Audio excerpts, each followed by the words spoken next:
গাবতলীতে বাগদা চিংড়িতে অবৈধ পুশ করার অপরাধে 450 কেজি মাছ জব্দ করা হয়েছে।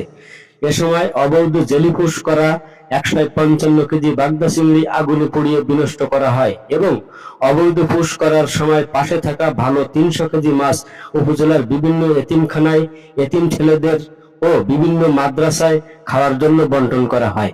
রবিবার বেলা 11:30টায় ডিজিএফআই উপজেলা প্রতিনিধির তথ্যের ভিত্তিতে আশাসনিক কর্মরত সেনাবাহিনীর ক্যাম্প কমান্ডার লেফটেন্যান্ট মোহাম্মদ রাবিব এর নেতৃত্বে উপজেলা সহকারী কমিশনার ভূমি রাশেদ হোসেন ভ্রাম্যমাণ আদালত পরিচালনা করেন। সিরিল্লা ইউনিয়নের বোড়াখাটি গ্রামের দুটি ঘেরের মধ্যে বাগদা ও গলদা চিংড়িতে জেলি সহ অন্যান্য অভদ্রব্য পুশ করার সময় সিরিজ, মেশিন ও বিভিন্ন আলামত জব্দ করেন।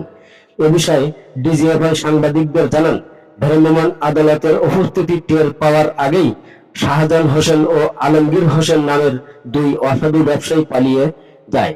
ভ্রাম্যমাণ আদালত পরিচালনাকালে উপজেলা মৎস্য কর্মকর্তা সত্যজিৎ মজুমদার সহ বিভিন্ন লোক উপস্থিত ছিলেন।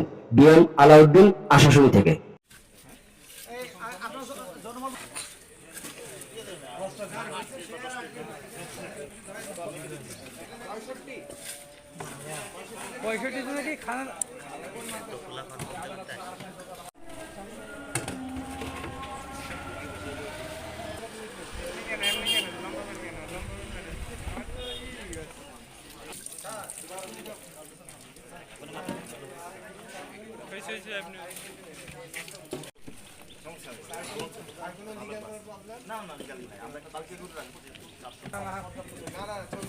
আপনি